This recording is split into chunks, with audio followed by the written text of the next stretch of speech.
Julius caesar একজন বিখ্যাত শাসক।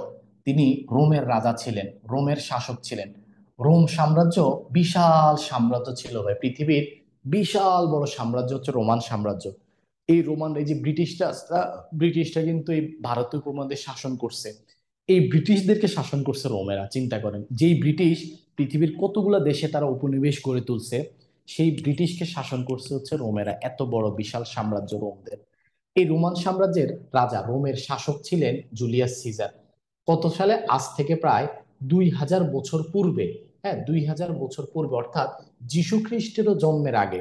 যীশু খ্রিস্টেরও জন্মের আগে এই রোমের রাজারা, এই জুলিয়াস সিজার তখন রোমের রাজা ছিল। তো জুলিয়াস সিজার অনেক সাহসী রাজা ছিল, এবং তার তার এবং সে যে কোনো যুদ্ধে খুব দ্রুত জয়লাভ করত, সব জায়গায় রাজ্য বিস্তার করত খুব সহজে। এবং তার এই জনপ্রিয়তা, এবং আরেকটা কথা হচ্ছে জুলিয়াস সিজার কি করত, অনেক ডিসিশন নিজে নিজে নিয়ে নিত। তৎকালীন সময়ে জুলিয়াস সিজারের যে শাসন আমল, এই রাজ্যের নিয়ম ছিল, সিদ্ধান্ত নিতে হলে রাজা প্লাস যে সিনেটরের যে সদস্যরা আছে, সিনেটর, এদের দ্বারা একক সিদ্ধান্ত নিলে, তখন মনে করেন একটা রাজ্য আক্রমণ করবে, মনে করেন উগান্ডায় আক্রমণ করবে, সাপোজ কথার কথা উগান্ডা। এখন উগান্ডা আক্রমণ করতে হলে রাজা যদি বলে আমি উগান্ডা আক্রমণ করব, তখন এটা হবে না।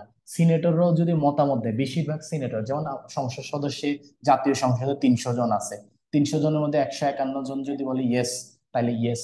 যদি বলে নো, তাহলে নো। এরকম বেশিরভাগ যদি বলে ইয়েস আক্রমণ করো, আর রাজা যদি চায়, তখন সিনেটররা যদি অনুমতি দেয়, তখন হইতো। এটা ছিল নিয়ম।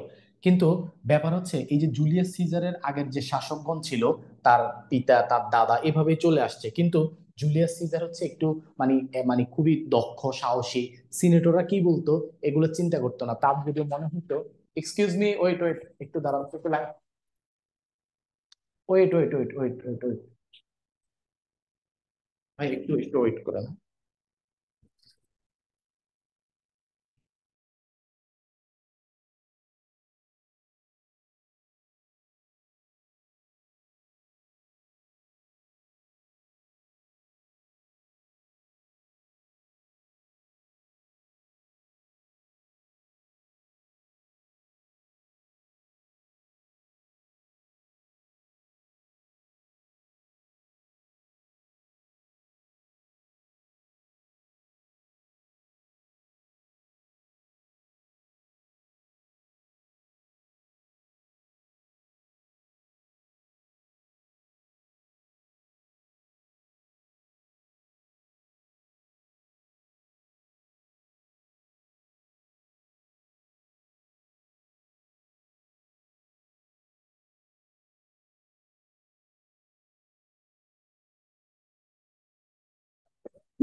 তো যেটা বলছিলাম, সেটা হচ্ছে এবার এই রোমের শাসক ছিলেন তখন এই জুলিয়াস সিজার, আসলে এতটাই সাহসী ছিলেন এবং খুবই দক্ষ শাসক তিনি।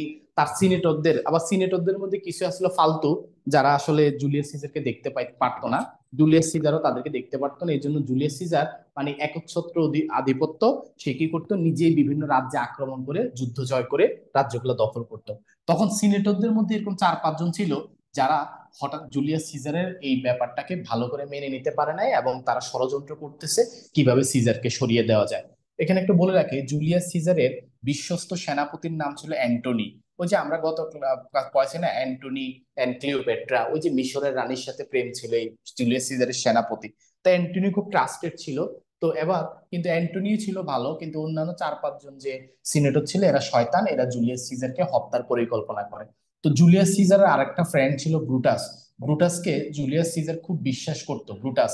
কিন্তু এই ব্রুটাসকে হাত করে, ব্রুটাসটা বেইমানি করে, বিশ্বাসঘাতকতা করে। আমাদের পলাশির যুদ্ধে যেরকম আমরা মীর জাফরকে বেইমান হিসাবে চিহ্নিত করে আসছি, তেমনি ব্রুটাসও আসলে এই জুলিয়াস সিজার নাটকের বেইমান, বিশ্বাসঘাতক। এই জন্য ব্রুটাসকে বলা হয় বিট্রেয়ার ফ্রেন্ড। এভাবে আসতে পারে যে who was the betrayer, betrayer of the drama Julius Caesar. Julius Caesar নাটকের বেইমানকে, বিশ্বাসঘাতককে, বিশ্বাসঘাতক হচ্ছে ব্রুটাস, পরীক্ষা আসতে পারে। এই ব্রুটাসকে সবাই এই সভাসদরা, সিনেটররা, যারা শয়তান ভিলেন, তারা হাত করে। এবং একদিন একটা সবার অনুষ্ঠানে, প্রত্যেকেই, জুলিয়াস সিজার জানতো না ওই দিনই শেষ দিন, তারা জুলিয়াস সিজারকে আক্রমণ করে। এবং এই ব্রুটাসের মাধ্যমে, হ্যাঁ, ব্রুটাস সহ প্ল্যান করে, মানে ব্রুটাসকে হাত করছে, কারণ ব্রুটাসকে হাত না করলে তারা জুলিয়াস সিজারকে মারতে পারে না। পরে তারা জুলিয়াস সিজারকে ছুরিকাঘাত করে, প্রত্যেকে তার বুকে গিয়ে একটা একটা করে ছুরি মারে, ছোরা মারে, এবং লাস্টে ব্রুটাসও ছোরা মারে। তো ব্রুটাস যখন ছোরা মারে, তখন এই জুলিয়াস সিজার খুব অবাক হয়ে যায়। জুলিয়াস সিজার তখন বলে, জুলিয়াস সিজার খুব কষ্ট পায়। তখন জুলিয়াস সিজার বলে যে, এই যে দেখেন এই কোটেশনটা দেখেন, জুলিয়াস সিজার তখন বলে, ব্রুটাস ইউ টু, মানে ব্রুটাস সবাই তো করলো করলো, তুমিও করতে পারলা, ইউ টু, দেখেন কোটেশনটা দেখেন, ব্রুটাস ইউ টু, ব্রুটাস তুমিও করতে পারলা, সবাই তো করছে করছে, তুমিও আমার সাথে এরকম করতে পারলা। মানে জুলিয়াস সিজার খুব কষ্ট পায় যে এত বিশ্বস্ত একটা ফ্রেন্ড সে বেইমানিটা করলো। জুলিয়াস সিজারের কিছু জনপ্রিয় উক্তি হচ্ছে ভেনি ভিডি ভিসি, এটা রোমান ভাষায় ভেনি ভিডি ভিসি। ভেনি মানে হচ্ছে আমি আসলাম, আই কেম, আর ভিডি মানে হচ্ছে আই স, আমি দেখলাম, আর ভিসি মানে হচ্ছে আই কনকিউ। তাহলে আসলাম, দেখলাম এবং জয় করলাম, ভেনি ভিডি। আর একটা হচ্ছে কি ভিসি, ভেনি ভিডি ভিসি, আসলাম দেখলাম জয় করলাম, রোমান। হ্যাঁ, খুব সুন্দর একটা কোটেশন, আসলাম দেখলাম জয় করলাম, ভেনি ভিডি ভিসি। এরপরে আরেকটা ব্যাপার হচ্ছে, উনি আরেকটা উক্তি করেছেন, কাওয়ার্ডস ডাই মেনি টাইমস, কাপুরুষেরা বারবার মরে, বিফোর দেয়ার ডেথ, তাদের মৃত্যুর আগে, but the valiant never taste of death but once, কিন্তু যারা মানে সাহসী তারা আসলে একবারই মৃত্যুকে বরণ করে। তাহলে এটা সুন্দর হচ্ছে, সাহসীরা মরে হচ্ছে একবার, আর কাপুরুষেরা মরে হচ্ছে বারবার বারবার। সুন্দর একটা উক্তি, এই তিনটে উক্তি হচ্ছে জুলিয়াস সিজারের, পরীক্ষার জন্য খুব ইম্পর্টেন্ট।